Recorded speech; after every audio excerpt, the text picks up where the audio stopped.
Listen up. It's the number one voice of the tri-state. So let the show begin. Y'all already know who it is. It's your boy Smooth, and this is Cooking Up 215, where we get you up close and personal with your favorite artists, entrepreneurs, shakers, and move makers. And today we got a legend in the house, and my man E.Ness in the building. What's going on, Smooth? How you? What's up, Ness? Working. Cooking Up 215. Yes, you have, man. We was up. trying to chase you down for a minute. It's about time we finally made this happen, man. I appreciate you coming through. Absolutely. Blessing the kitchen. Absolutely. For sure. You've been putting it down solid, man, since like 2020, 2021, you've been freestyling down there every week on their ass on the gram. For sure. Yeah, well, like, I just learned that with the vast knowledge of technology and the way people would receive and just promote music, social media plays a big part in that. It's a real big influence. So That's a fact. I just really like took it back to square one and just really during the pandemic, it just gave everybody a chance to really see that I really had talent because everybody was kind of in the crib. Yeah. So I kind of gained a core audience, you know what I mean, during the pandemic, and then it just snowballed effect. One thing led to another. Cosmic Cat freestyle, Sway freestyle, DJ Self freestyle, rest in peace to K Slay, Gray Rizzy, just everybody up at XM, everybody up at Power 99, and everybody that's kind of been like, you know, really just helping me. Right. And kind of, you know, just paying homage to my era. Right, you know, like early 2000s, there's a lot of us out there, me. That's the crazy part. Freeway, State Property, Major Figures, Gil, Oskino, fucking The Roots, Eve, Most Wanted. Yeah. So it was a bunch of us. Cassidy. Yeah, a lot of people who was making noise back then. Right. Back at the forefront, I think, back at it again. The pandemic gave a lot of people, it was like almost like a rebirth. Yeah.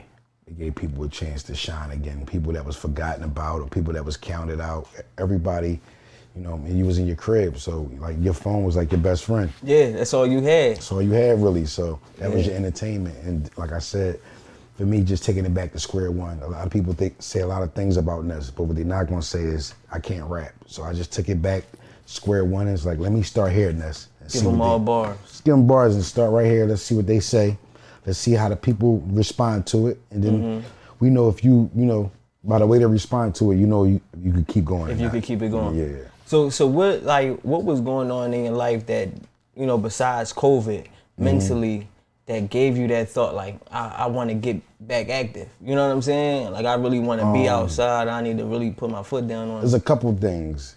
Being a fan of the culture, being a fan of the hip hop, sometimes you just get tired of watching. You want to be active again. You want to be in the game. Yeah, so two is just being in Philly. Philly is real rough on our artists, our hometown Facts. local artists. So that's a fact. If we don't move through at a certain speed that the people would like for you to, or go through that window when you go all the way up to the top, as example, a Meek Mills or a Uzi or, I mean, Long Live P&B, somebody like that of stature, they count you out. So my case is, you know what I mean, people, you know, just not being quiet. Right. Expressing they dislike for where I was at in my career too much. So by that, you know, I just... So you had some fans calling you out on the fact that you were sitting too still. They like, Ness, where you at? Why you ain't moving how we need you moving? Yeah, so... That's love. You know what I mean? Philly just has, you know, this mentality where, oh, he didn't blow when he was supposed to blow, when he was in his early 20s or he was in his mid 20s, or you supposed to be here, or you supposed to be where this artist at. And you know, people kicked me a lot when I was down. And kicked me so many times now I'm back in the fight. So Right. I feel like, man, when you kind of take that L, or take that, not even an L in a sense, but where you on the sidelines in a sense and people beating you down a little bit, that right there is kind of as bad as it could get. Yeah, you know what I mean? It's like you can't lose nothing else. Like if you to try again, what is there to lose? So everybody say, you had the skill and you didn't do what you were supposed to do. So it becomes a thing when everybody's blaming you for why it didn't work. Because, you know, everybody just want to see the finished product or the end result where, that happy fairy tales ending where you got the big crib, and the big Bentleys and all that. Yeah. Sometimes people story don't And work like that. The crazy part though is a lot of people, I mean, I guess it's us and it's Instagram where we forget that there's a whole medium in between. Yeah. It was like 38 Special said something. He was talking about how if you got a core fan base and you making XYZ amount, like you could live off of that for the rest of your life. You could make a monthly income off of just your core fan base. Hell yeah. Where you don't have to go on to be $1 million signed artist to be able to live off. If you don't get out of Philly, you won't be able to really experience what's going on in these other markets. Like down south, you got something they call a chitlin circuit, where it's just like a whole, like there's a lot of towns, a lot of cities, a lot of counties down there where major artists or artists that people everybody see, go through and play. Yeah. And they don't really get to see the people like that. So there's a whole circuit down there. Then you got the whole West Coast run. You got the whole Midwest run. Then you got the whole Eastern Seaboard. So there's a lot of ground to cover.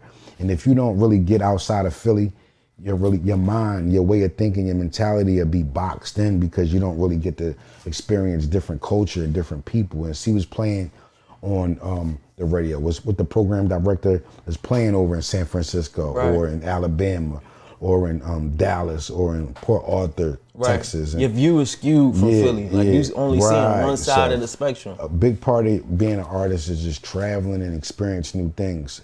And that widens your writing ability, and it just really gives you a well-rounded basis of material to pull from, instead of being in Philly and talking about the same thing, which is not bad. If it work, it work. Yeah, for sure. If it ain't broke, then gotta fix it. So it's like, so I'm not like really like saying anything negative towards anybody that does that type of thing, but you just gotta broaden your horizons and travel a lot, meet different people, experience new things. It'll help you. Right. It gives you a wider range what to talk about, and you'll relate to different people all the way across the world if you just travel. If you do it right, travel, So that was one of my big things in returning, in my resurgence, traveling, letting go all the stigmas they put here on you in Philly. Oh, you too old. You miss your shot. You already been on. Yeah. Like God give everybody second chances, whether you're a barber, you a UPS worker, you a baseball guy, you a football guy. God get everybody second chances. But like the East Coast, we just tend to just count people out. Like you had your shot, it's over. Next. So it'd be on that type of wave. So and it's a hip hop thing though. Yeah. Because if you look at every other genre, it's a hip hop thing. Like you got old ass country people. Rolling Stone, but why we expect all our rappers to only be 21? Every genre of music got their picks, because Big Daddy Kane is still doing shows. I mean, DJ Rob Bass and, you know what I'm saying? Yeah. They still doing shows. So it's like they just got their picks, and people don't be saying, boo, stop performing, we don't want to see it. Yeah. You know what I mean? People love it. They it's love still it. A thing for them. People got picks. So your job as an artist is just to back all the haters into a fucking small corner to where your network overpower theirs. Facts. And I feel like when you in it, so let's say when you nest and you looking on the outside, your view is skewed to like you see the hate more than you know that the love is out there. You know what I mean? I used to be incapacitated by the hate. Like it used to do something to me. I used to physically get sick and have bad days and be depressed. So I started using that as a fuel to get out there and do more. You know what I'm saying? To stretch my days out, pause, and, you know what I mean? Do more things within the day. Just to get back, not to get back, but to prove everybody wrong. Like, no matter what age I am, if I'm in goodwill and good health, and I still got the skill set, why not attack Why not do it? Yeah, if you could play ball like fucking LeBron, oldest nigga on the court, hip-hop culture has a tend to make something that's we already seen before being less of value. So I'm here to, you know what I mean, do away with that myth. Yeah, just big because the it's volume old, all the way up, yeah. big the volume all the way up. Let's go. So my whole thing was, okay, I'm older, you've seen me before, okay, people got used to my style, or the way I do my thing, and let's just do everything, take everything they used against me and just put it back into their face. Yeah. Cheesecake. Now I'm selling cheesecake. Yeah. You know what I'm saying? The fighting shit. I start getting back in shape, start losing weight, start watching what I eat, start, you know what I mean, eating more healthy and all that shit. And that's the, Being that's the prepared, part you they know what I'm forget. saying? Yeah. Because once you get older, you get wiser. Right. When you get wiser, you start realizing all the things that you should have been doing that you need to be doing.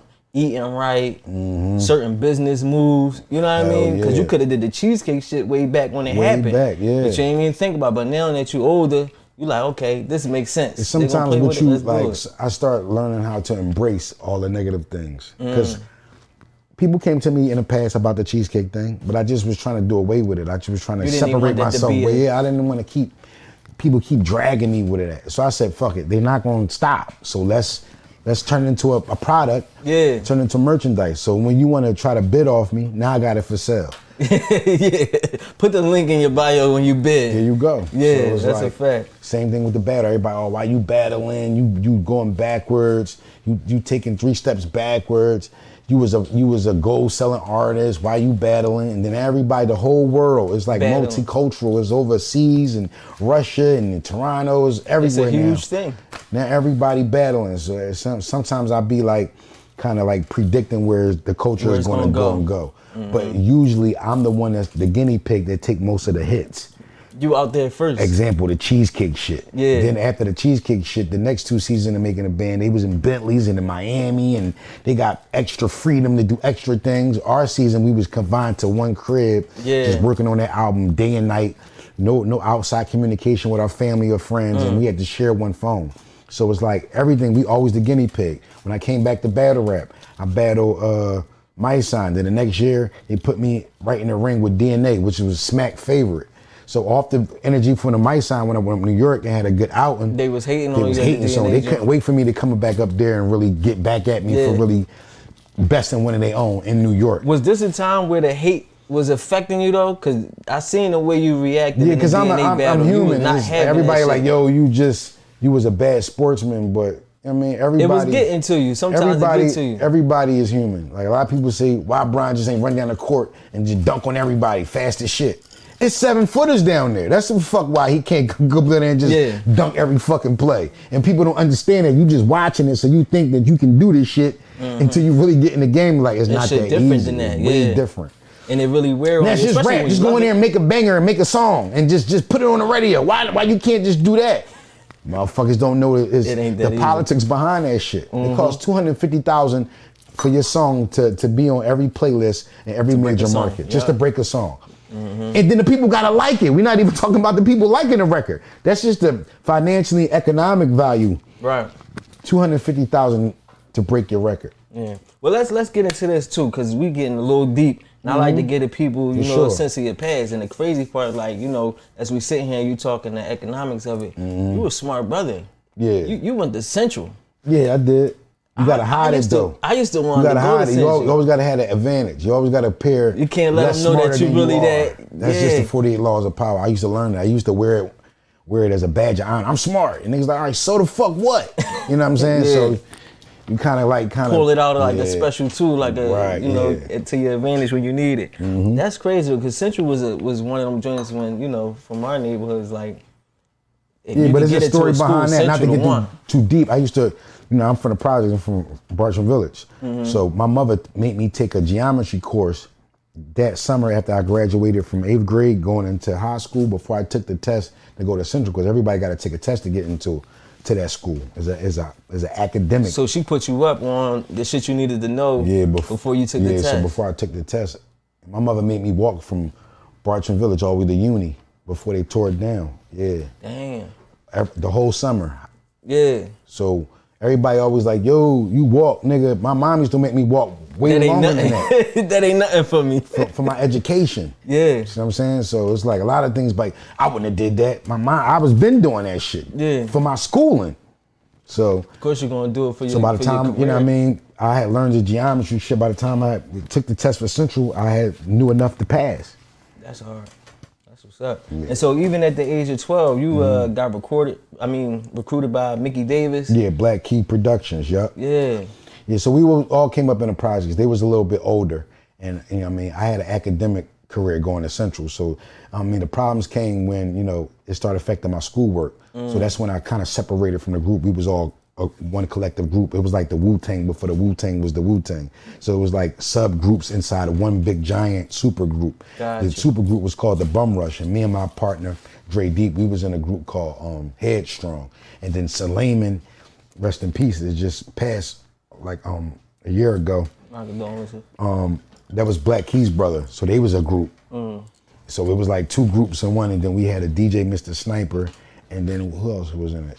And that's all at age of 12 though. Yeah, so yeah, that was all. Yeah, I was a young guy. But Yeah, I love hip hop. I came up in it, like I came up in the early, my 80s. You know what I mean, with the breakdancing and the graffiti and the sound bombing and all that shit. So that I really was in a golden. I came up. I grew up in a golden era of hip hop. Yeah, like that true hip hop nostalgia shit. Like you know what I mean? That type of shit. The swishy sweatpants vibes. Right. And all So that. was like a b-boy. Like I was like that young guy on the block that can pop lock and break dance on a cardboard and linoleum. When niggas was laying the linoleum down in the middle of the street, I would get out there and backspin. I had the windbreaker. Like I thought I was Lee off Beat Street. Like that was the superhero back then. That was the Jay-Z back then.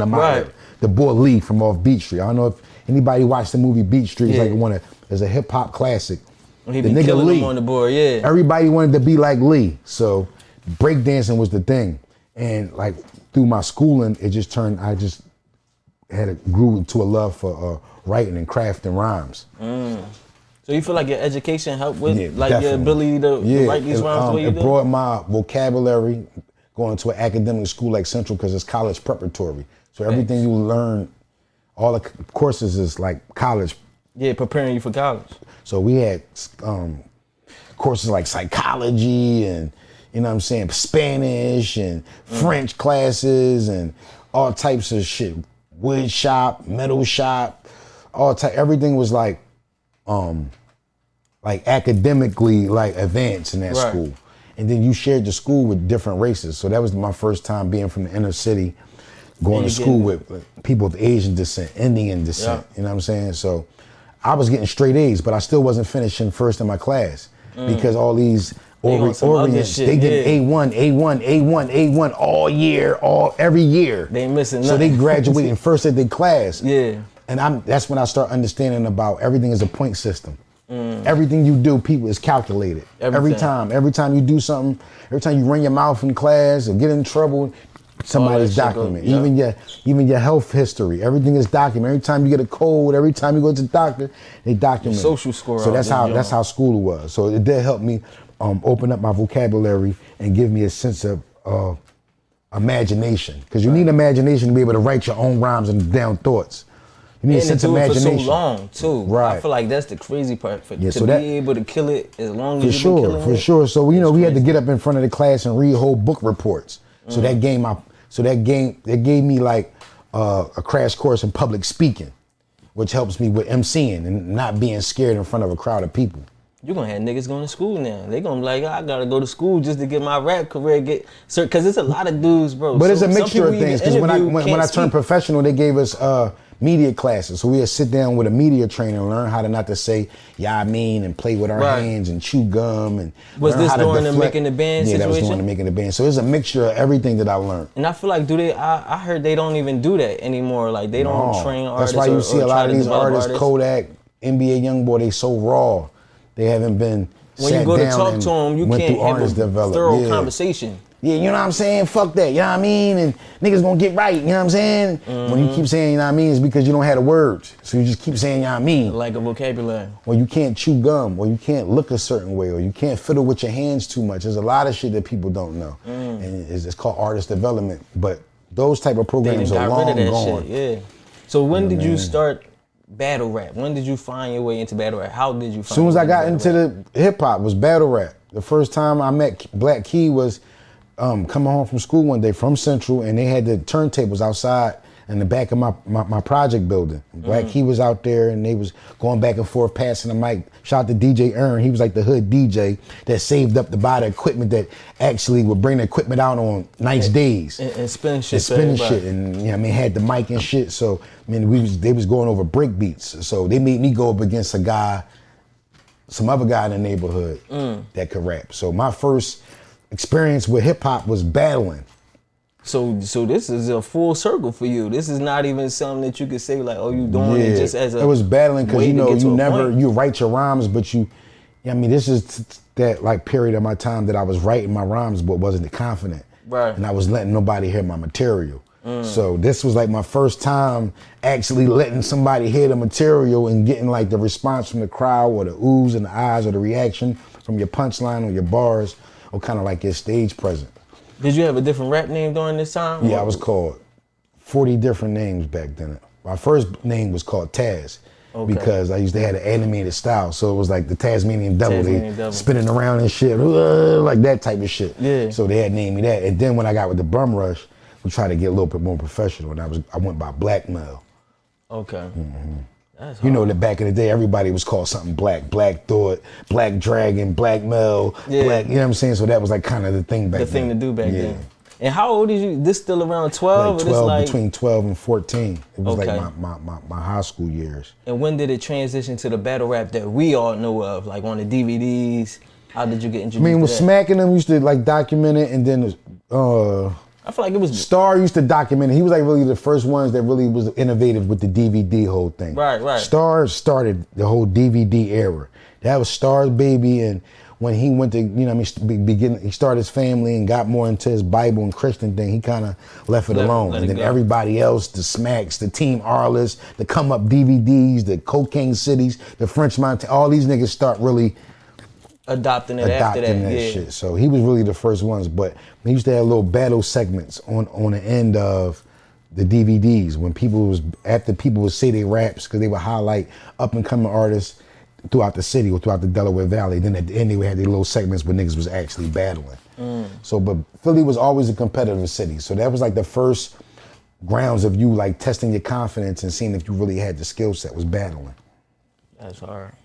That's super crazy. Yeah. And so how did you find yourself? Because it said that you had deals on the table before making the band even hit you up to come on there. Yeah, me and Black Key was really, we had a production agreement. Okay. When I came home from jail, I had a felony charge, a drug charge, and I fell in 99. I came home May 17th of 2000. 2 years later is when I made the band, September of 2002.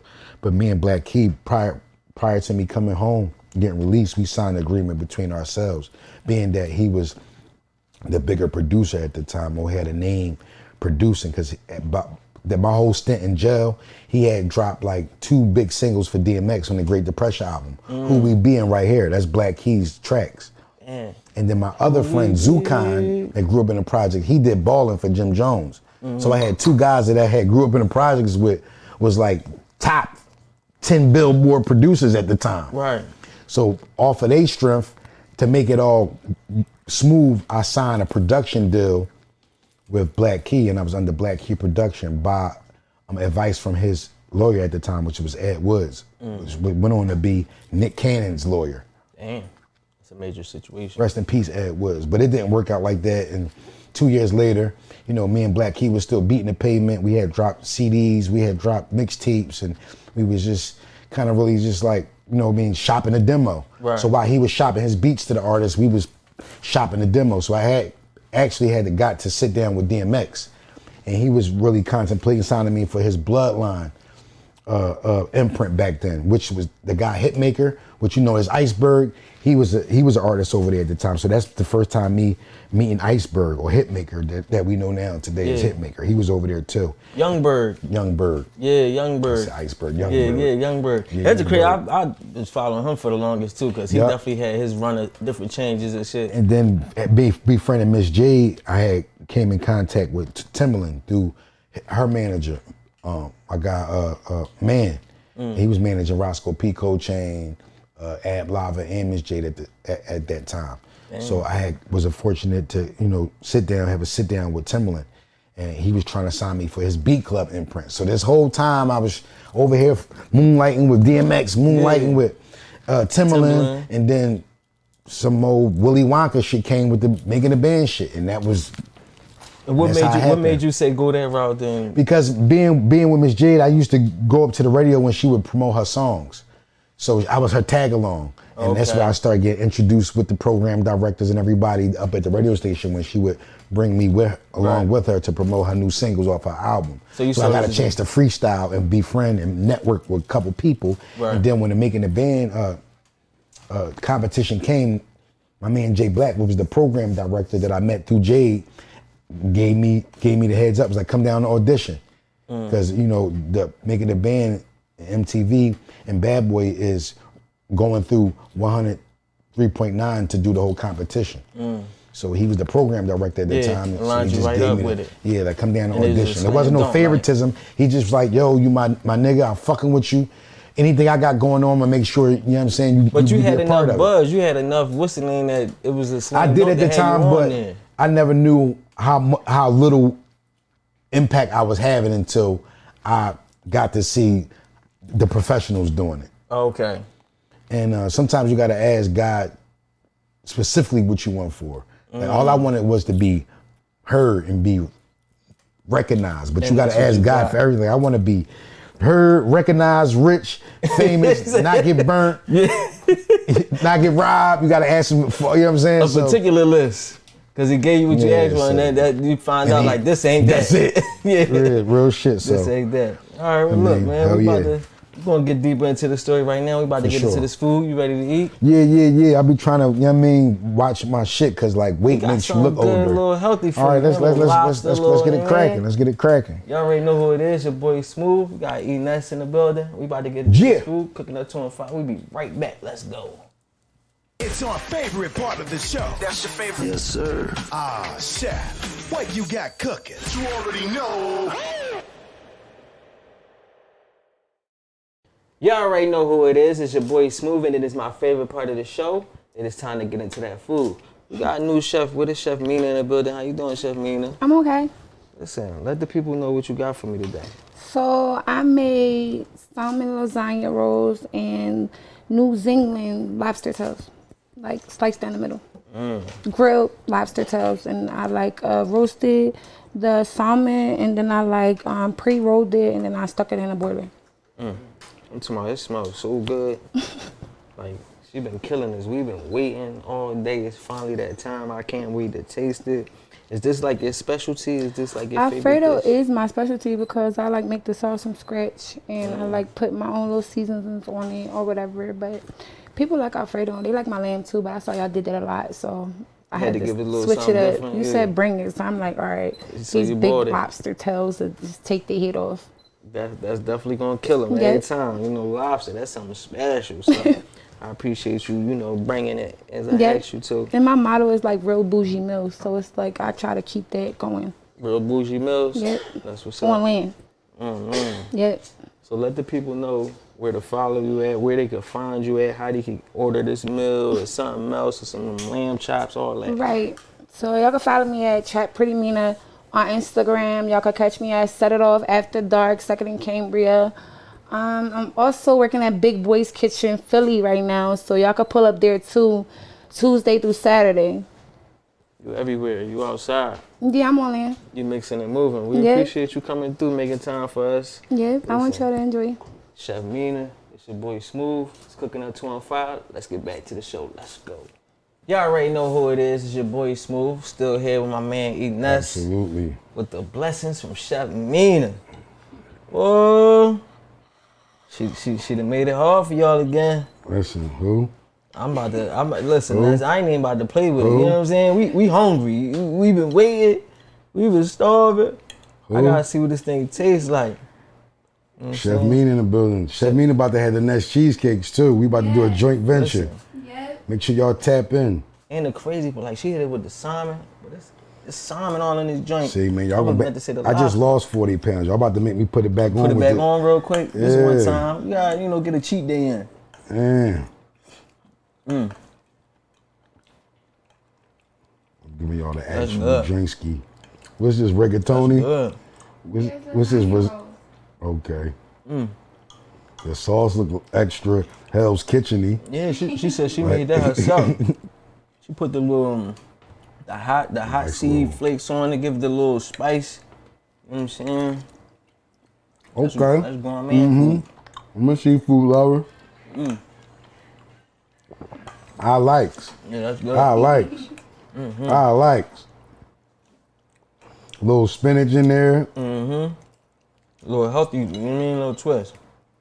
Yeah, I like this, Smooth. Smooth, what you think? It's everything. And the lobster on point. I don't want to get all, she gonna make me do it. Gonna make me get my hands messy, you know what I mean? I was trying to keep it all cute for y'all. I say, fuck it. Let's just get up in there and pull that bad boy out, you know what I'm saying? My bad, y'all.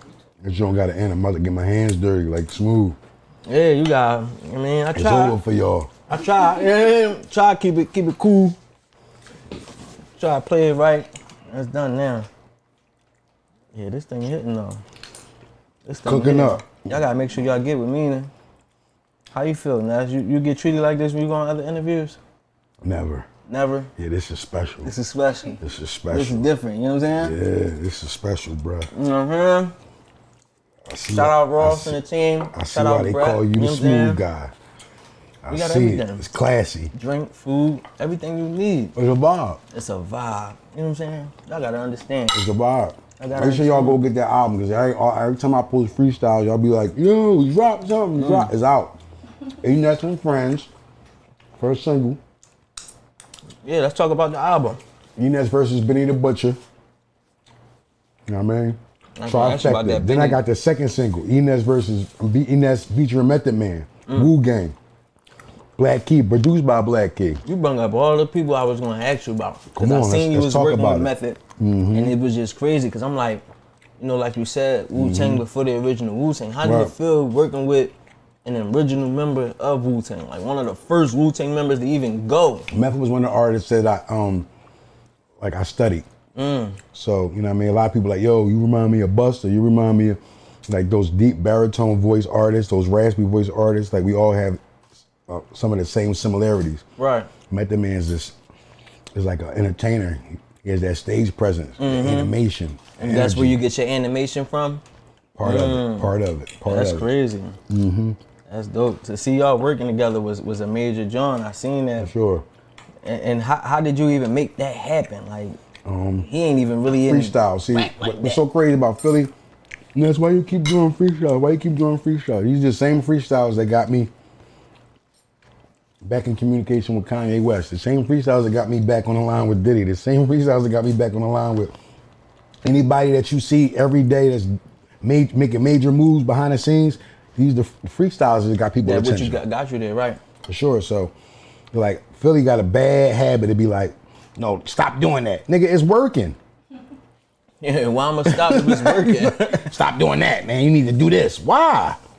This shit is working. It's moving. So, We had the crazy part. I had the conversation with Sloan. Sloan was saying the same thing, whereas though like his sound, it's like some people gonna say, oh, we tired of hearing that. He like, why would I stop? The rest of the world didn't hear me yet. For He's sure. like, y'all heard me a million times, but these people over here had never heard for it. sure. He's like, and if y'all loved it so much, what you think they gonna do? So I gotta keep going We're on a marathon. until the whole world hear it. See, that's why everybody banking on. Everybody gonna tell me everything, but they rather take a chance on a young nigga than an old nigga. Because a nigga that's seasoned, and I hate the word old. I'm seasoned. Right. And being seasoned, I mean, you experience it a lot faster than these other guys because we grew up in the era pre-social media, pre-internet, pre-Napster, all this shit where Right. the way people receive and purchase music is way different. Way different. So not to brag, but if I had Instagram back in my day, 2002 to 2003, 4, 5 era, I was on G5 Fights with Puff every 5 minutes. But I didn't have Instagram, so I couldn't show guys. You know what I mean? So the internet can turn somebody into a nobody and a nobody into somebody overnight. And that's the power. So it's kind of like, it's crippled the labels because everybody's their own A&R, they picking out their own beats, they shooting their own videos, Right. they putting their own budget up. And I think the label and being so strict and how cutthroat has been has forced all these new guys to become entrepreneurs or young bosses by default because nobody want to deal with the major That's a fact. guys. it's so hard to get in those doors. Yeah. You like, I might as well do this shit myself. Exactly. By the time they calling you, you got a whole situation. Then you got the birth of guys like Chief Keef, the Dirt, the whole Chicago drill movement. Then you got the guys out the West Coast that's been like popping up, the Vince Staples, the La Russells, you know what I'm saying? The Baby King, all these guys is like they got cult followings even before they reached that radio play or that main platform status, which is MTV or BET. These guys have cult following. They just build it until the people pick them a hit record. And I think honestly, the label's sleeping. I feel like for real, they missing out on money because now you got to give out these better deals. The game is the labels don't want you to make the money. So if you independent and you actually moving, I wouldn't say moving units because they go by streaming now. So right. A billion streams numbers. won't even get you $1 billion. So that just show you how crippling the way they got it now is. Right. You have to put a lot of money in to see a little bit of money out. To see a little something, yeah. So it's like you got to really be sure this is what you want to do with your life because there's going to be a lot of bad days before there's a lot of good days. There's going to be a lot of throwing money at the wall until you just got to keep doing it until some of that shit stick. And then you keep going in that direction. But we don't know. And that's the beauty of hip hop. We don't know what people going to like. And it's our job as an artist to just keep shooting that pistol, boom, boom, boom, until something stick to the wall. And staying at it boom. till then, too. That's it.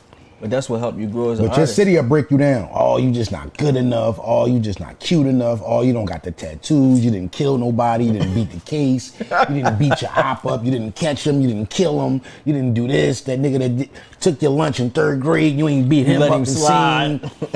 scene. It's so much expectations for artists now. Like, you got to be a fucking Terminator. Yeah. Like, it's like, you know what I'm saying? And like I said, by default, we all watching a character. Anytime we watch these artists as a character, they're not these people 24/7. At some time of the day, all these artists go home, kiss their mom, play with their children, or do whatever they do as a real human being, civilians. So we got to start drawing the lines where entertainment stops and reality begins. It's just like sometimes I have bad days. Sometimes I don't want to be next. Sometimes I don't want to take a picture. And niggas be like, you asshole, or like, nigga. Yeah, I'm with my son. I'm just a father right now. I'm not E.Ness right now. But no, I'm saying you got a accountability because that's your life and you. I'm like, nah, fuck that. It's my life. I'm not an artist right now. Yeah. Respect my wishes. I'm not taking no pictures. So then you get the guys that want to film you or oh shit, he driving that, or he went to the fucking 7-Eleven, only pulled out $40. It's like, it's just anything. So everything is highlighted, everything is under a microscope. So we become like a victim of our own success sometimes. Facts. How was it once you made the band? Like, what was life like right before you made the band, and then when you knew you was in there, and you running with pop, just with the image. Like I said, you got to ask guys specifically what you want. Yo, I want the money to come right after the fame come. But even with the image, you know, that does something to a person. The whole time we was on the whole TV, we had 3 seasons. We had the season one before we got picked. It was like the competition part. Then we actually got picked for the 2nd season, and you seen the process of us making the album. And then the 3rd season was the success of the album, the touring and everything that comes with touring, and have to come back and you know what I'm saying, inside the studio and make our 2nd album. Right. So without since those 3 seasons happened, even though we went gold, we was split up because, you know, just niggas wasn't coming to meetings, and niggas was like missing certain flights and stuff like that. So we wasn't doing what we needed to do professionally as a whole collective. Right. And I tell everybody wants to see a reunion. And that's cool, but it's like a pack of Skittles or a pack of peanuts. Even if I don't like the green ones, I want the green one to be in there. And it's the same thing with hip hop and a hip hop group or hip hop band. Yeah. I don't give a fuck if I per se don't like you guy, but he's part of the Wu-Tang. I want to see the nigga up there. That's what I paid to see, the Wu-Tang. The whole collective. So it's like, that's what comes with being in the group. And so do you feel like it would be hard to have a reunion? Like, do y'all not fuck with each other that much? Whereas realistically, to all be perfectly honest, we have contemplated doing that reunion show every year since we've been off TV. It just never come to fruition because the same reoccurring problems we've been having when we was in the group. Egos, timing, different managers, different people, cliques, pushing the artists in a certain direction, and people want to just be separated from the whole brand totally. So, but we just got on live recently. We did a little group chat on all 6 of us. That was like the first time all 6 of us had been seen in over 20 years. Yeah. That's crazy. So that was a good moment. But who knows, man? Hopefully, with the energy around what I'm doing, everybody will get inspired. Me and Fred did drop a single recently. It was called damn, I'm so fried right now. I'm so stuck in this food right now. Get Involved. It was called Get Involved. We shot a video in Miami. So me and Fred getting back around and doing music. So with that energy, we just trying to hopefully that spread throughout the whole group and we all get back in the studio and try to make some new music and get back on the road again. So what, you and Fred remain tight even though y'all the ones that fought? Yeah. We the ones that we actually had a good rapport. It was really the stress of the show that really made us go at each other. That made y'all go at it. So it's like a lot of times when they shooting these reality shows, not to give up too much game, we be putting these scenarios or these type of predicaments where they almost force us to talk about one another. Right. Like, Fred said this about you. So of course, naturally you're gonna say, what? That nigga said this? That nigga can't even, and all we see every Thursday is the bad parts. Right. So that could create friction during the following week. You know what I'm saying? Yeah. So by the time we, see each other, we didn't see what we said on the TV show. So that becomes another underlying issue. Right. So what you're seeing is almost a TV watching a TV. So the same problems that we try to almost resolve while y'all watching it is the same problems they create to make us stay into it with each other. Stay into it, right. I was gonna ask you that too, cause I know, loving hip hop and all that shit now. Yeah. At this point, that shit is fully scripted. They create them scenarios, they put them in them rooms. Everything is fully scripted. Anytime you watch a show, I don't care if it's Snoop Dogg Christmas special. Somebody wrote what's going to be said, how the program is going to be. Right. The basis of the program, the order of events, who's the guests, what time, what slots they got, everything is being written down. That's why I say everything you do is being documented. And even down to the phones. That's why the phones start learning your habits, what you like on Instagram, certain shit you like. They figured all that shit out. Yeah, they figure it all out. And they start sending you the ads based upon what you like online. Facts. Yeah. And your wants, needs, and desires. So everything is being documented. So off the success of that, of course, we wanted to do a second album, and that's where we got the song My Hood. My Hood was supposed to be the first single off the second album. When it got scrapped, when we all got dismantled, I just hurried up and took the last song that was actually mixed and recorded with the Diddy vocals, gave it to Cosmic Kev, and Cosmic Kev made magic, and it became a cult classic within this region. Right. This tri-state area. Damn. I love you was able to get that down. Yeah. So, I'm sure a lot of people know the Diddy antics. Like I know it's out there that you say he tried to get all y'all to split $7,500. I'm nobody's lawyer, and I'm especially not Diddy's lawyer, but our relationship was like a big brother, little brother, mentor, apprenticeship type thing. But like I said, I'm nobody's lawyer, but the nature of the game is always gonna be one-sided from the beginning of the time. It's always designed for the artist to win. Artist to lose. Right. And with that being said, what Diddy did, he's always going to be insulated by his lawyers. He always can hide behind his lawyers and say, my lawyers did the deal. I didn't do the shit. You know what I'm saying? So with that being said, that's the nature of the game. You got to be smart enough to know the literature. So the things I have went to before, everything prepared me for that moment. So coming up fresh out of jail and signing a production deal with Black Key, I was familiar with the literature of a contract. Right. So when the BadBoy contract got put in front of me, it just wasn't adding up. I was always familiar with the literature. Right. Already being smart. Yeah, I went to Central, nigga. I ain't slow. Boom, it's just not adding up. And I'm like, this ain't right. Yeah, this math ain't math. Especially when it get down to numbers. You know what I mean? It was 7,500. But like I said, it's the game. The game is one-sided, and if you don't know the actual particulars of the game, you'll sign anything. We all young black starving kids coming from the street. We just were raw talent. We don't know no better. But like I said, the crash course I took with Black Key, put you in a position to be able to handle what to look for. Boom. So I'm like, oh, this not it. So it was actually, everybody was mad at me because I didn't hurry up and sign the contract so they could release the money. But we ended up getting more money because I took a stand. Damn. And when I look back on it, I could have asked for way more money. But like I said, still they want to young, get you coming fresh out of the hood. Right. To take you by surprise, to catch you off guard because you don't know the business. And that's just the nature of it. Yep. Like I said, I'm saying too much, but it's all out there. You could watch, everybody you could go know. on the internet right now. I'm about to say, and everybody know. You could watch shit about this on the internet from now to next fucking July, and you'll be up all night watching this shit. Everything is out there. It happened a million times. It's designed for the over. artist to lose, and to actually become successful in corporate America, you have to step on a few people. That's just it. That'd be the part. I don't know. And the special ones are the ones that, you know what I mean, niggas like Ye and a couple other people are the ones that do it the right way and empower their people and bring their people along with them and try to make everybody millionaires in the process. You actually was in contact with Ye early on. Back Yeah, I knew Ye for over 20 years. I actually brought him to the Making a Band crib to submit beats. Mr. Bentley kicked the nigga out, told him we couldn't have company, and ended up signing to Good Music 2 years later. What? Yeah. So he fucking around could have been BadBoy. That's crazy. Yeah. That's super And he wild. never forgot that olive branch that I guess, extended even to though he him. didn't come in and submit beats, Right. he always, you know what I mean, Remembered that. That's dope. Yeah. Ye seemed like a genuine type dude where he He's would a appreciate beautiful shit person, like that. man. Beautiful person, God-fearing, and that's what it's all about. I mean, the industry is what it is. All the information is out there. You got to choose.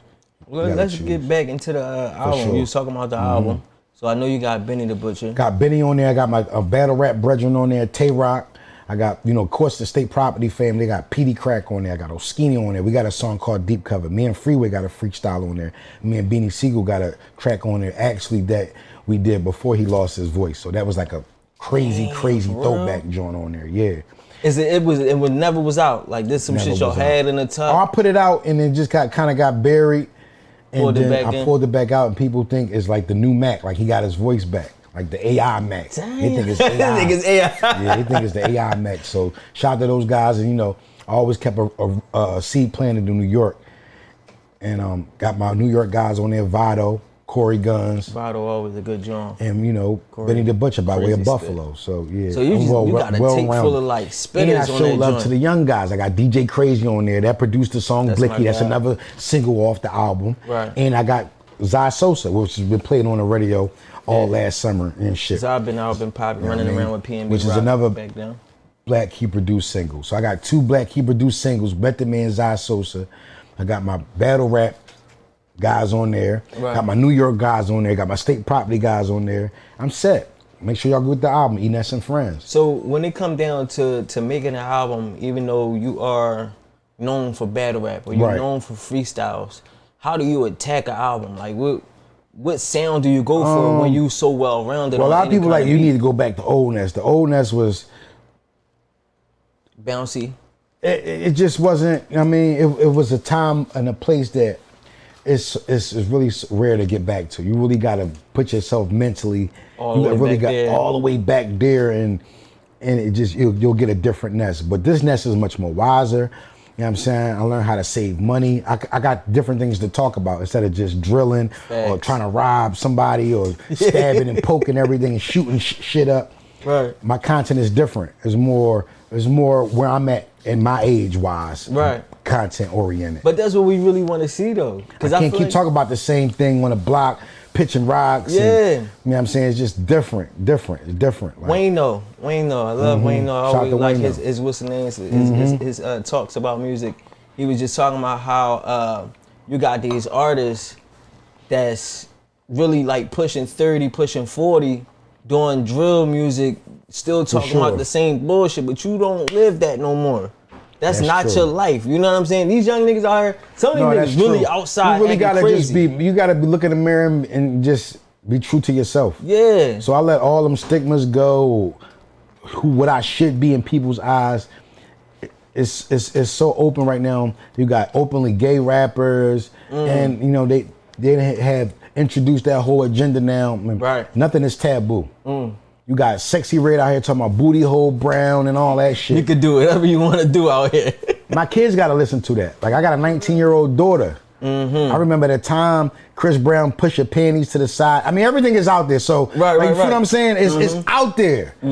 So people can be what they want to be. Yeah. You just got to put the music out there and let the people decide.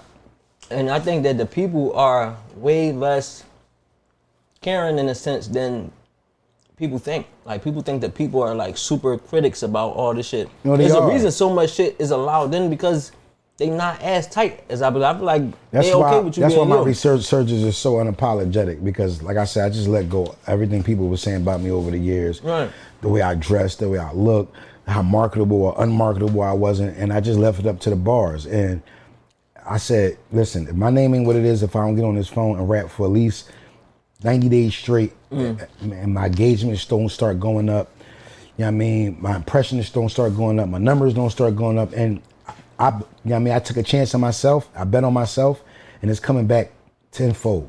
How was the cheesecake? Like, what's the response you got off of that? It's great, but like where everything comes, obstacles. When you're dealing with food, me and should know this, you gotta have insurance in case anybody gets sick. Thanks. So it's like a premium you gotta pay on insurance. But we structuring it like in a corporate structure so we can entertain different investors and people that come in with a more professional background experience in this field to help me navigate it, because like I just was tired of people talking shit about it. Yeah. So I decided to flip it on his head and present it to the people, but and it gained a mind of his own. So now I gotta really like, dedicate some fucking time to this shit. You gotta take care of it, and it possibly could be a multi-million-dollar fucking thing. Yeah. Facts. So I'm gonna see it all the way through. Facts. No, that's a smart move, bro. Because you know, a lot of people do a lot of the same shit. You know, that's true. So like, the cheesecake thing was. And factually, you ain't gonna be able to physically be rapping.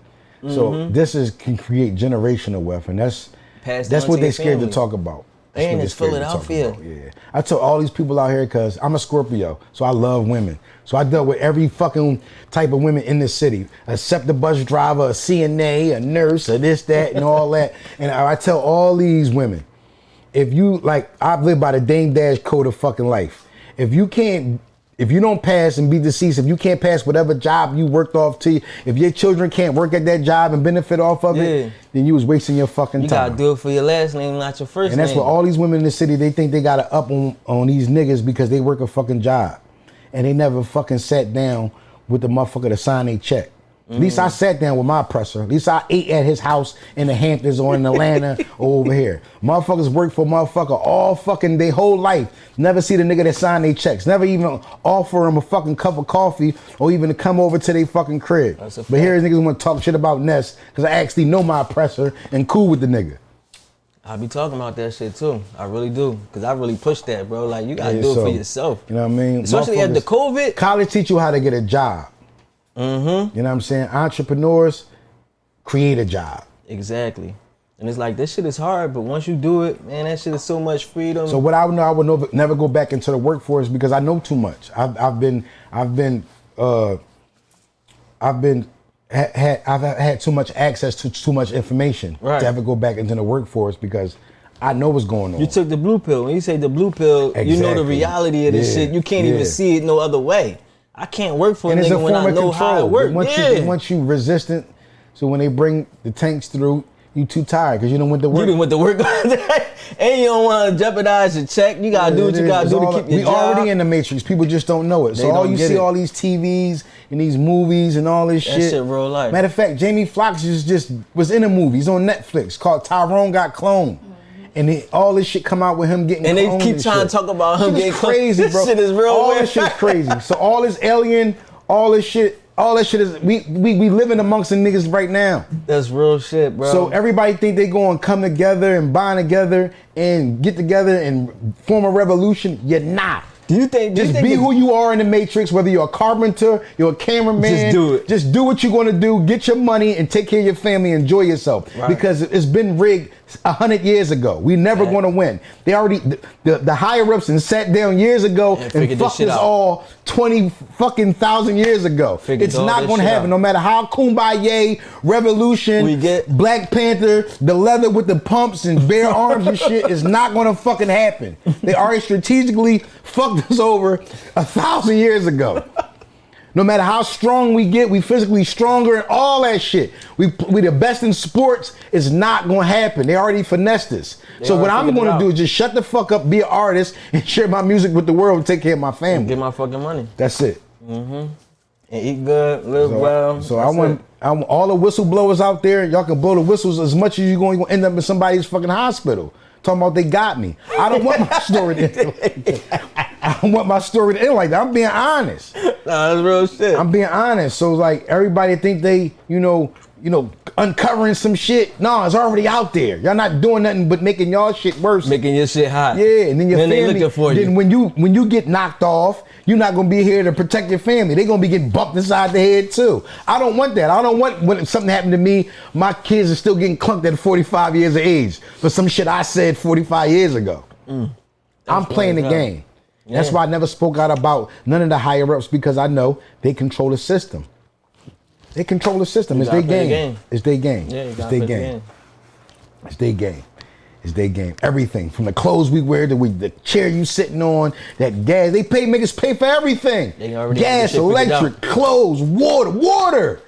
Pretty soon they're gonna be charging us for air. I'm trying to tell you, it's about to get deep. Y'all niggas need to learn how to start fishing and start how to go in that backyard and start how to grow your own food. Because that's where it's going down to. Motherfuckers wearing masks and eating processed food. Niggas smoking and vegetarians. Like, make it make sense. It's real. I'm not eating past 8. No, but you just ate processed food in the morning. That fucked up food. You know they growing. You working out, but you drinking Herbalife now. They grow make it make sense. Make it make sense. The only thing for you to do is learn how to fish, learn how to grow your own shit, and then they gonna outlaw that. But see, I'm a field nigga, and they already know. That's why I never blew. That's why I can't pull up to cooking the 215 in the fucking Bentley, because they know I'm a field nigga. I'm gonna go with the resistance, and that's why it's taking me longer. But with the power of the internet, you can't blackball nobody. People gonna like what they fucking like now. Fucking facts. Can't blackball nobody. Because I feel like they really do try to. They like to push the bullshit. Yeah, I've been blacklisted. Yeah, they like to push and the like bullshit. I said, it wasn't personally. It wasn't like Puff personally called around said he's been blacklisted. Right. They just know if Ness didn't come through my vessel and go to the top, then y'all don't touch it. Because it should have been mine. It should have been mine. Right. Damn. And then I heard about that too. Like, whereas though after they fuck with somebody or somebody dealing with an artist, it's like taboo. Like nobody want to deal with them because it's like, oh, nah, it's too much red tape. That's his folks. Yeah, it's too much red tape. That might put us at a bad space or some shit like that. Like so Diddy strategically, I waited. I was dormant. I became a consumer. I became a consultant. I became a buyer again. Right. And I had to study the whole industry in the digital. And you figured that shit out. Figured it out. And you got it. I'm glad to see, bro. I can't wait to see what you got coming up next, man. We're supposed to get some cheesecake, man. We just going, No, definitely. I'm gonna come back when shit get a little bit more fluent with everything. Yeah, no, and, you know what I'm saying? Because it's like right now we doing it by the order. It's like somebody put an order in, and then we cook it up, and then send it out. Good job. And we trying to find a spot so we can like mass produce this shit. Then it comes with the recipe. You gotta send the recipe to the mass producer. This shit is crazy, but niggas like Jadakiss, they offered to help me because he got his cocoa bean shit. He got the coffee his son. Shit, yeah. A lot of niggas is trying to put you down. Trying to put me down. So that's a good feeling. That's a good feeling. What's up, man. That's a good feeling. That's super major. So besides the album, you got anything else you want to let the people know about? Yeah, I'm working on some artists right now. Got some artists coming out of the A. I got some artists coming out of Philly. And just stay in tune, man, with that. Make sure you follow me on all social media, E.Ness _215. I'm on Twitter also. About to be called what? What is about to be called? Threads, some shit. Yeah, shout out to Elon Musk. The new shit. I'm on I Twitter, don't know what Twitter about to at change at 215 E.Ness, and I'm also on Facebook, E.Ness Mathis. Make sure y'all hit me up on email too, ness215@gmail.com. Send me your beats, and I also like dip and dab in movies too. So me and Freeway did 2 movies. We did one out Kansas City called Welcome to Kelly City. Shout out to Freeway and Money G, and then we also did the unofficial Part 3 to State Property, which is called What We Do, starring me, Freeway, Young Guns. Yeah, that's out. You can go get that actually in Blockbuster and Target if it's still around. Oh, I see that. Yeah, definitely never see that. So yeah, I do my acting thing. So we definitely you outside. We definitely in the works of putting out some movies with some soundtracks too. Gotta get with Dame, man. That Got a boy- single coming up with Dave East, you know what I'm saying, called Fallen Soldiers too, so y'all be on the lookout for that. We about to shoot the video for that East been working in a too. minute too. Shout to Bumblebee too. Got a crazy record coming up with her on my new album called Sweet Lady. So about to drop some shit, man. About to get back on the ass. You on it, yeah. Yes, sir. You on it, man. I appreciate you coming through. Absolutely. I hope you enjoyed the meal. My man, You know what I'm Smooth. Spirits. It was Cooking up nice, 215, man. Super nice. Mina. Y'all already know who it is. It's your boy Smooth. E.Ness in the building. It's Cooking Lou Up Phil. 215. Best podcast in the city. We out. The best.